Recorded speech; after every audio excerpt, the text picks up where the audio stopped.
Yo, what's poppin', people? Call with Stock Green, back with you guys in the video today. Your first time finding our channel, you love spoiler reviews, ending explain, stuff like that. You guys make sure you guys hit the subscribe button.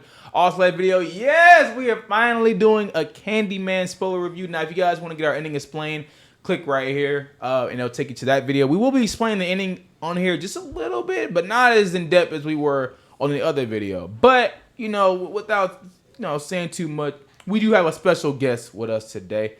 And that is Lavender. How you doing today? I'm doing well. About yourself? Good. So let's just get right into it. I know we're gonna be talking for forever. So let's just get right into it. Now, I said this yesterday. I said when we recorded our review, the movie was very predictable. Like y'all seen it. Spoilers below, whatever. But especially the first 20 minutes of the movie, I knew how the movie was gonna end, and it didn't even try to like trick me at all. But the ending of the movie is Anthony becomes the Candyman, but who didn't expect that? And you know what the funny thing is?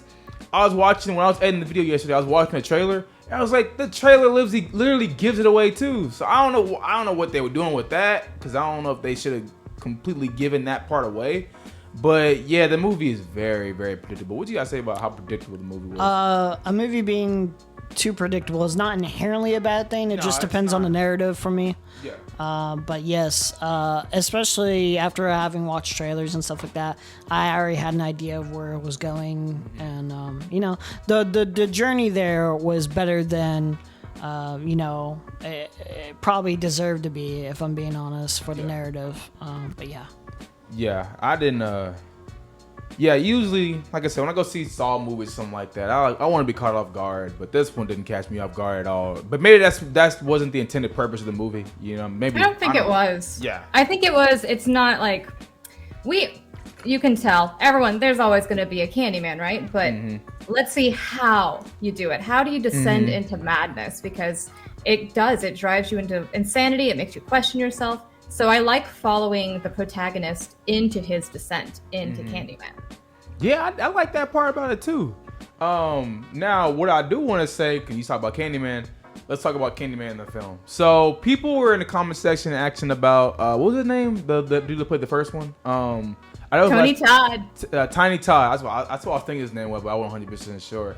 Now people were like, "Yo, oh my God, is he in the film? Is he in the film?" I'm like, he's in it, but he's in it for maybe a couple seconds. You better enjoy that. Like he's in it for like the last seconds, right? And the ending seconds.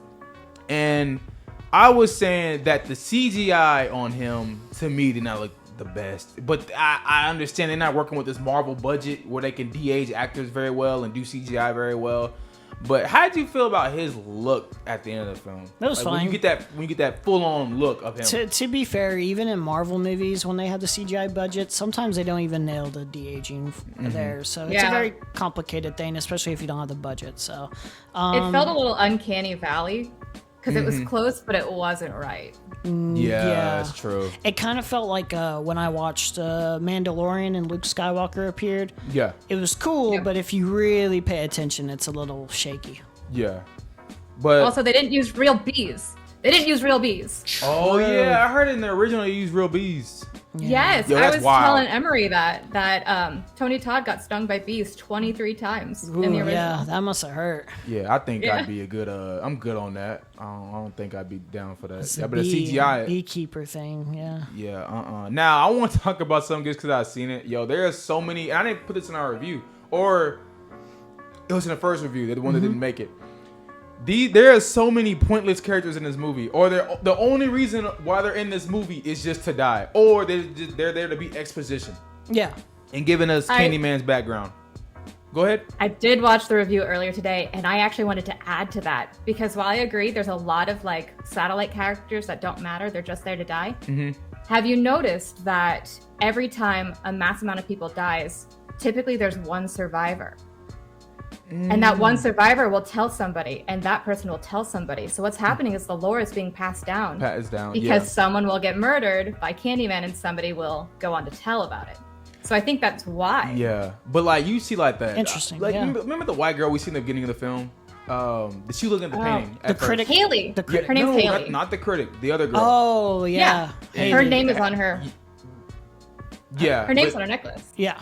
but her whole purpose was just to die. And it's crazy because like whenever they're about to kill off somebody, they always give you a reason to be like, oh yeah, maybe killing her off wasn't that bad of an idea. Remember how she's bullying that girl in the stall? And I'm like, oh, okay, I get it. When he kills her, we're not supposed to feel bad about this, you know?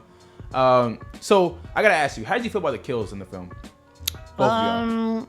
Very gory, gruesome. I think they used the rated R. Uncomfortable at moments. Mostly it felt like a slasher film, though. I think they used the rated R elements very well in the film. Like, but I thought at some moments, I'm like, this is rated R. Why are you shying away here? How'd you feel, Lav?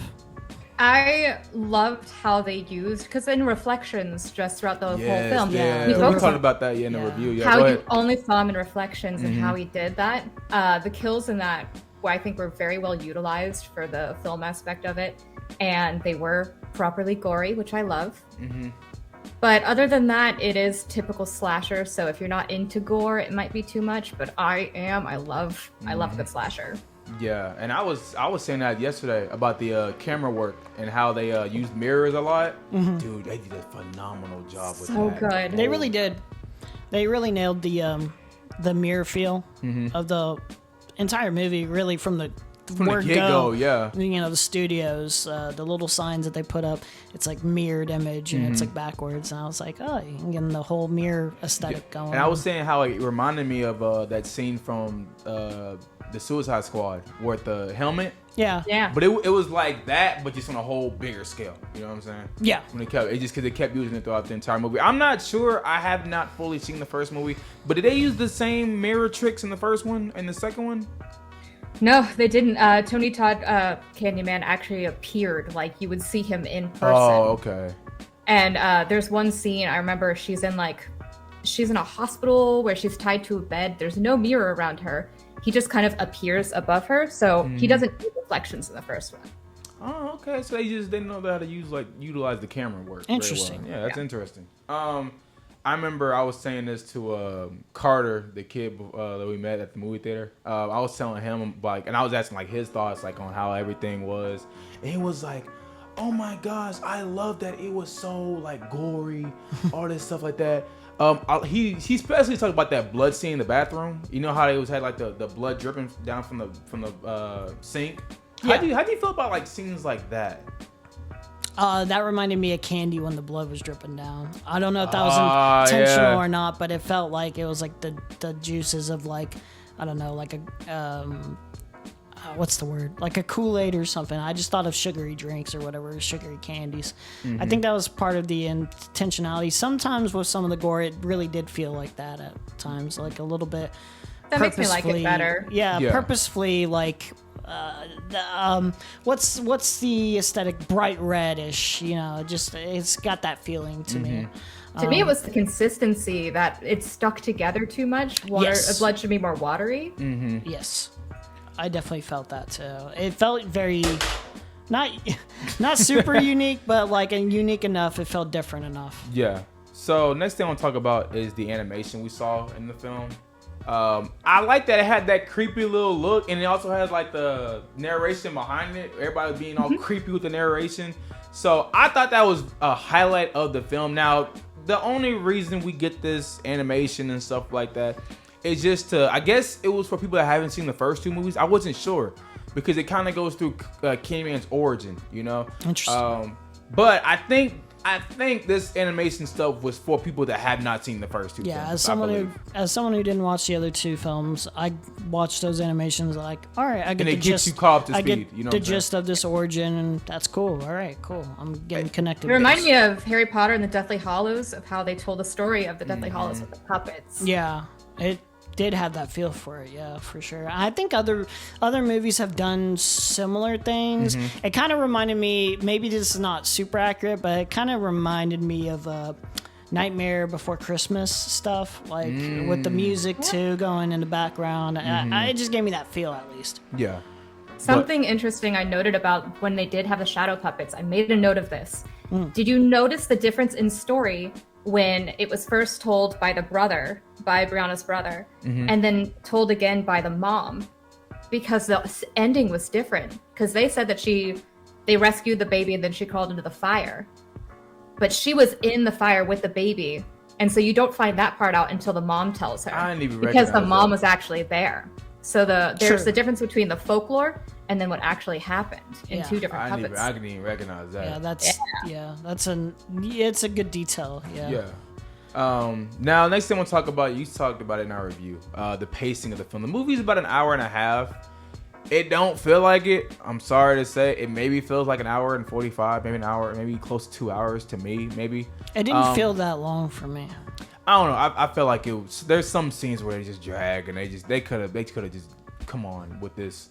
But yeah, there was definitely some pacing issues there. Could have shaved some moments, but I didn't really feel it drag too much. Especially for some horror films where I remember I watched one horror film with you and it was a short film, but it felt so long. I left the theater multiple times. Not Night House. It was some other one. It was bad. It was really, really bad. I was like, I can't do it. I'm sorry, Julia. I can't. I have to go out. Oh, you're talking about The Empty Man, bro. Come on. That movie was terrible, man. That movie was god-awful. It felt so long. It felt like the longest movie in history. Okay, look. I know we're getting a little off topic, but there is no reason for a horror movie to be 2 hours and 30 minutes when the first 30 minutes of the movie, it has no bearing on what happens towards the second half of the movie. So, yeah, look, the movie was garbage. I'm be honest with you. Keep going. So for comparing it to something like that, I felt the pacing, especially for a horror film, because if your horror film is slow, I'm going to feel that so much more. Yeah. But this felt just right. Just right. Felt like I agree. Here's a beat, here's a beat, here's a beat, here's your act 1, here's your act 2. Maybe some moments slowed down for me, but mostly, for the most part, I felt like it went on, it told its story, and it did it well. Yeah. What was your thoughts on the pacing, Lavender? I felt it went really well too. I think they showed Candyman a little too early because I was expecting OG Candyman. You don't see him until like 45 minutes to an hour in. I swear. You don't even see him really well until like the ending. That could have been anybody that they were showing. I will say, I kind of like that they showed him that early on a personal preference. So I could just kind of get a gist of how creepy he is. Yeah. And then when that story is told later on, and it's like he's really an innocent, not very smart, homeless person, just trying to give candy or whatever. It really sunk in that that initial intro. I misjudged, the situation. I don't know. It just, for some reason, worked for me. So I don't know. Maybe personal preference. Yeah, I love the way he moved. I love the way he moved. Yeah. He had that, looked like he was being pulled by the chest and his feet were dragging across the floor. And I like how it's kind of like, have you ever seen a movie called Invisible Man? Like, you would see one shot would be like, this is a guy just up in the air, but then in the second shot, it's like you can see Candyman in it. Yeah. So yeah, I definitely like scenes like that. And if you guys know me, Invisible Man's one of my favorite horror movies. So I definitely love, camera work like that. Now let's talk about something else. I told you this, man. I said, bro, Candyman, he a little racist to me, a little bit. Cause come on now, like all the characters he be killing off, but it's like African Americans, y'all good. I'll give y'all to the end. But like everybody else, nope, you gotta go. You say my name 5 times, you gotta go. No, what you think about that? But they give us a backstory through animation about that though. They gave. I was making jokes about it, and I was just like, I kind of get why he's racist. That doesn't mean it's right. I kind of get it. Like, if you're beaten down by a bunch of white cops for literally basically nothing, I kind of get it. Because at first I'm sitting there, I'm like, yo, this dude Candyman tripping, bro. And I'm like, okay, here they're explaining it through animation on why exactly this all happened. But the Candyman is not racist, as proven by the fact that he was killing little black girls. Yeah. I remember that. The Candyman doesn't care about your age, doesn't care about your gender, doesn't care about your race. The Candyman is equal in all killing. That's what I like.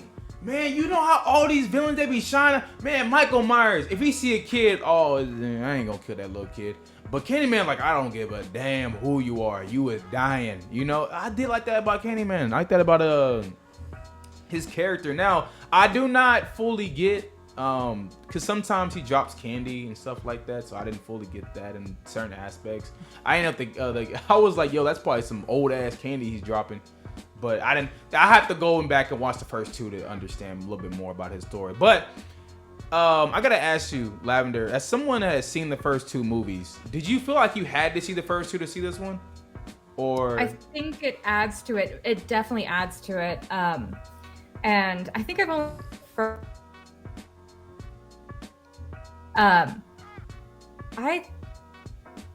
that's a good question. I would say definitely do it. It gave me a lot more backstory. You know about Helen. You know what happens with her. Mm-hmm. Oh, people asking the Pelons in the movie, and I was like, nah, she's only talked through animation. Yeah, you don't see her, and so everything kind of feels like, oh, you know that thing that happened 30 years ago? Oh, you weren't born yet? Oh, you missed out, kind of. So yeah. Now that I feel like I've seen it before, and then so I feel like I'm in on the joke. Mm-hmm. If that makes sense. And every time lore, there's a music kinda, cue, yeah, the music, like they have little nods to the original, and there were other things that were little nods. This was one that I don't think many people. Well, I don't know if y'all caught it. The art exhibit that happens in the beginning, Anthony's art exhibit with the glass mirror that you open and you look in, is a nod to the original movie. See, I wouldn't have caught that because I haven't seen the original one. So one of the big things is Helen finds out that if she pulls her cabinet, her mirror cabinet out, there's a hole inside that she can look into and crawl through. And that's where Candyman. Oh, that was his lair, right? Okay, and so that was a little nod. Like you open up the mirror and you look in on Candyman. Interesting. I like that she took inspiration from the first one. I like that. Or in the first See, that's why if you watch the first, you get it. But I was but through the animation part, that pretty much explains the first two movies, right? Yeah, but from a lore kind of aspect. So you lose things through storytelling. So they told it as if it was somebody who had only heard it by word. So when I watch these two movies, I'm gonna treat it like a prequel. I'm gonna be like, all right, cool. Yeah. So I can be like, oh, I heard this story. Now I get to watch this kind of story unfold. That's cool. Yeah. I'm excited to watch those two now. Yeah, I'm pretty sure if this makes some money, they're gonna make another one. Oh God, for sure they're making another one. Let's talk about some of the actors we saw in the film. Now, boy, am I about to say this man's name wrong because I forgot how to say his name. I'm not gonna lie. Yahad Abdul Mateen. I think that's how you say his name. He plays Anthony. Yeah. He plays Anthony in the film. How did you guys? We'll go around the table. How did you guys feel like he was in the movie? He was solid. He did what was he didn't put on some mind-blowing performance, but he did his job well. I thought he hit the range of emotions that were needed. I thought he was pretty funny when he needed to be. Yeah. I don't know. The performance didn't really demand too much, so it wasn't like he could deliver anything super amazing. But I feel like he delivered the performance that was needed for the movie to thrive. And I was saying, I've seen a lot of movies where I feel like a bunch of actors don't really care to be there. Everyone felt like everyone. Everyone wanted to be here. That's what I'll say. Yeah. That. Yes, especially man, what was it, the laundromat dude? He was having a blast. You can tell. His name is William Burke in the movie. You guys see him. He's a laundromat. Man, was that dude into it? Especially in the third act. He was full on. Yo, we gotta creep this Candyman. What were your thoughts, Lav? On Yahya or the Burke? Pretty much everyone, I guess. Yeah. Yeah. So main actor, the one who played Anthony, he did a very good job of creating a real character. He wasn't perfect. He was kind of an ass, but he felt real. I believed him. I was telling you that yesterday. I was like, dude, he's low-key an asshole, bro. Yeah. He's getting a lot of people killed, man. Especially that critic. He went over to her apartment, and he was like, say it. Come on, say it. Just say it. And then she went to that mirror and said it. I was like, yo, come on, bro. You get an asshole for that one. But keep going. Go ahead. Yeah, so he definitely, in the beginning, was, he was... you could connect with him. He got drunk like a normal human would in a situation. He got drunk kind of fast, though. Ain't gonna lie. One thing, he's gone. And he made jokes, but his descent into the chaos of Candyman was slow but deliberate. Mm-hmm. So you could literally see the stages he was going through, and you could see it as it crept up his arm, the stages. Yeah, I did like that look though. Like how you see it grow over time. I did like that though. It was uncomfortable to look at. Yeah. I know it was. I'm not gonna lie. Especially there's scenes where he's peeling off his skin. Yeah. Ugh, Those paintings, the last paintings that we see that he was doing, those paintings are really disturbing paintings. Yeah. Yes. Oh They're yeah. like, Oh my goodness. But like, they're crafted in such a way that I could see those being sold to like some like horror house or something. Like they were really stylized. Yeah. They looked like layers of fear kind of paintings. Yes, Have y'all ever played that? Yeah, definitely. Yeah. But yeah, I definitely enjoyed his performance. I can't wait for him to come back and do this again. Just to see, I want to see what they do with his character. Like, just see, like, did they go full on slasher? You know what I'm saying? Like you said, I'd imagine. I want to see what they do with that. I'd imagine the next one should be like a slasher film. More It should just turn him right into Michael Myers, pretty much. Yeah. Yeah, that's why. Now I want to ask you, how did you think about his wife? She played. She was in WandaVision. The person who plays Monica Rambeau, I forget her name. I think it was Teyana Paris. Yeah, I knew the Paris. last name was Paris. Teyana Paris. She did great. I didn't even know it was her until you leaned over to me and you're like, "She's from WandaVision." I was like, "Oh." Yeah. And she does such a great job in this movie. And then like it clicked with me. I was like, "Oh yeah!" Like she really blended in with the whole film. Like she was her character, and I was fully invested and bought into this character. Yeah. Yeah, dude, she does such a great job in the movie. Like, and Oh, my heart breaks for her. Oh yeah. I know. Well, yeah, especially at the You're ending. gonna be traumatized after Well, this. and her backstory with her dad, like Oh, that's yeah. a whole side Oh, plot she yeah. has. Yeah. So I wanted to see what they do with her in the future also too, because I know it's like, I know they gotta focus. Maybe on, she'll be going insane. Well, yeah, because if you Not if you, saying she'd well, be like Candyman but like Make she'll. her Candyman. Yeah, well, I'm just You know saying, what? like, Why not? Yeah. well, if you see towards the end of the film, she's kind of like, you know, she's in that cop car and she's like, "Can I see a mirror real quick?" She was starting to laugh. It was like Yeah. a psychosis break almost. Yeah, and she was kind of like, and she was like, Candyman. She was kind of like just becoming kind of psycho, you know, a little Yeah, bit toward the end. yeah. There's like a psychotic break that was a lot. She strong embraced kind of it. thing, Yeah. Yeah, especially towards the end when you see Tiny Todd, and he's like, "Tell everybody." Mm-hmm. I'm like, hell yeah, say less. Yeah. But yeah, I definitely enjoyed her character a lot in this film.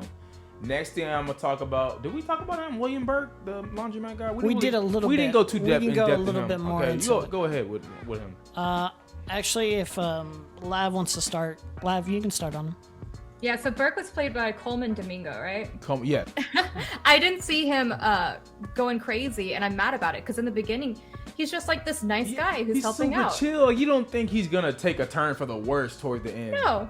And then he literally, there was one thing that confused me. Why did he have a lollipop with a razor blade in it and cut his mouth? That's the only thing I was confused about. But other than that, I'm mad at him. I'm mad at you for duping me. I believed that you were So I'm just guessing a happy, you were nice guy. I'm guessing you were pretty happy when he died at the end. Whenever killed him, Paris killed him at the end. I don't know if I'd be happy that he's dead. I felt betrayed, but not mad, because I'm glad that you actually confused me, that you had me going. Good job. Maybe it's me, but like I saw the since his start, like when they first meet, it was like his craziness was simmering underneath. I don't know how to explain it, but when I was watching his performance, I can feel his energy of You sensed it. like I can sense how crazy he really is simmering underneath, and that like he could break. At any moment. Yeah, pretty much. Especially when he gets more in depth with telling the story, and then being like, you He's know, so this into is, the story, like, too. Candyman is our personification. This story is how we like deal with the trauma. Yeah. And I was heavily invested with like what was going on in that scene. I was like, oh, this guy could break at any moment. And yeah. then like when he does break, it didn't really surprise me. I just fully bought into it. It was, he's like- it was it's such like- a moment for me. You too. know what it reminded Yeah. me of? It's like he's turned full on Joker at the end a little bit. Maybe not Joker, but I'm trying to think of a villain that's go full on psycho. Kind of There's Joker. got to be a comparison. Kind of like an Arthur Fleck moment where like Arthur Fleck from the Joker movie. Yeah. Kind of just like, here's my psychotic break. Like, Candyman has arrived. I'm right, which he was. Yeah. And so he's just like, yep, this is the new Candyman. We're going all in here. So, I fully bought it. Yeah, I wanted to see more from him. He's kind of like, man. He's dead now. You can tell he had fun though. He had so much fun. Look, I was kind of the same way here. Yeah. That's me too. Honestly, he was creepy too. Yes. When she escapes and he's like singing that song and he's nonchalant about it. It was a very. I felt that. I felt the shivers a little bit there. Yeah. So she's done Littlewood. She's done Crossing the Line. She's done Night and Day. She hasn't done too much amount of things. The big thing she's coming out with, though, is she's going to be directing the Marvels, a.k.a. Captain Marvel 2. And I'm not going to lie, just to see how her direction was and how she utilized shots in this movie, I'm excited to see what she's able to do with the Marvels. How do you think she was in the movie, like her direction? Dude, she had some unique direction with everyone, the way the camera work was going. Some of the kills too, the way it was shot. I like the one where it was the critic dying, and it's just like zooming out of the whole apartment building. You can see other rooms going. That was a really cool shot for me. I particularly like her direction. I'm excited to see what she does with the Marvels. I'm really hoping, and to be blunt, like, I don't want to be that guy, like, talking about how much I don't like Captain Marvel, but, like, I want to like this character more, and I hope that she can deliver a really amazing performance from Brie Larson and everyone on the cast, and I can enjoy that movie as much as I want to, and I believe she can do it. So, especially what she's doing with this movie. Yeah, I definitely think so. Totally buy it. Lavender, how do you feel about her direction and her directing in the film? So this is the first movie of hers that I've seen, and I can tell her eye is very creative, and she thinks a little outside the box. The way that she utilizes the spacing and everything, the way that the characters are lined up directly in the middle of the screen versus off center. When she pulls, whenever she drags, it looks very intentional, and it makes you. There was that scene with the mirror in the hallway. Yeah. That one was good. The way that was shot. Oh my gosh, that was one of the scenes that gave me chills. Oh, dude, she did very good. I think one of my favorite scenes in the movie is when the wife, I forget her name, but she was having that nightmare, and like her dad's like, did you know your daddy can fly? And it was just the way it was shot and everything was very like, it felt very like claustrophobic almost too, the way it was like settling in. We're all like in that little small. It was well, and then she sees Candyman in the hallway, and then she wakes up and standing in the exact same spot where Candyman was. And the subtle moments too, when they're joking around, and he's saying Candyman 5 times in that mirror, and she's like, stop, don't do that, He says it 5 times, and obviously he doesn't kill anyone, he just shows up. It's a subtle thing, like, where it's just like, you can just, if you're paying attention, you can see it in the mirror. But I love how she utilized their camera work and all that stuff. Now, I'm gonna say this. I don't know if we've already said it, but Tony Todd, he's not too much in this film. Don't be like, oh my god, I want to see a lot of Tony Todd. Okay. Yeah, you don't see too much. I've been getting DMs asking how much you see him in the film. You don't see him that much. You see him. He's the ending shot, and that's pretty much it, honestly. And he really doesn't need to be any further. You really don't. So. Nah, I don't know. I wanted to hear his voice. I know, like, his voice is like, especially like in the first ones, like, be my victim, and it worked so well. Yeah. I think she's frozen. I ain't gonna lie. Sorry, I keep freezing. Okay, no, you're good. Go ahead. Tony Todd in this one, he's only in for a couple seconds, and I think. Yeah, he's not in there. He's in that ending shot, and that's it, y'all. Like I said, he doesn't really need to be in it that long, too. No, he doesn't. Like, it's one of those things, too, where they fit him in the appropriate way, too, where it's like they tell the lore of Candyman. Candyman is not just one man. It's, multiple different stories. It's a hive of people. It's like a beehive, yeah. And the way they implemented his cameo as him being one of the last Candyman on the screen, perfect way to It's like the Avatar. So the Avatar, it's like, you have many, like, past lives. Yeah. And they were like, look at all these Candymen. Yeah. It's like it's also like something like Doctor Who or whatever. I don't like Doctor Who, but the concept is kind of cool. Where it's like each different season or whenever they stop, like they change up the doctor actor or whatever, and you know it's the same character, but it's a different variety and personality to it, a different take. So, but let's give our final thoughts, our final ratings on the film. So if you guys watched the review from before, I give the movie an 8 out of 10. I thoroughly enjoyed this movie. It makes, especially the ending, it makes you just want more. I wish it was kind of like a TV series, you know? It's like, oh, in the next episode, but you know, we're gonna have to wait a couple years for the next one to come out, if the next one even does come out, because we have to see how this does at the box office. But just how the horror aspect of it, it's kind of like an action thrill, just a little bit. A little bit, yeah. Just see how the horror was, how people died, how everyone was so invested into their characters. I would say this is definitely a go see it. I'm not saying you gotta see this day one, but I'm definitely saying it's a go see it. I give it an 8 out of 10. Go ahead. I'm like towards a 7 and an 8. Yeah. Okay. Yeah, I feel like genuinely it's pretty much an 8. Yeah. I enjoy my watch, especially for a first-time Candyman viewer, learning the origins and stuff like that. Can't wait to see the other two. I'm very excited. I like Candyman as an overall horror story more than most horror stories of psychological, or not psychological, but you know, the paranormal or whatever. Because usually, I grow tired of stuff like that. But like Candyman feels very layered as an overall story. Yeah. And Lavender, what's your final thoughts and your rating on the film? My final thoughts would be that I am going to be a little bit biased because I am in love with the Candyman as a series. It always has felt to me more like a dark fairy tale than a horror. And so I'm always going to have a special place in my heart. The music box, the fairy tale aspect, the like romance of the two, because she's like hypnotized by him in the first, and I'm hypnotized by Tony Todd every day. So I'm going to give this a 9 out of 10. I'm deducting a point for not having as much Tony Todd as I want. It does kind of feel like a dark fairy tale the more I think about it. Yeah, especially with Sam. It's kind of like it's the same thing as Bloody Mary. Yeah.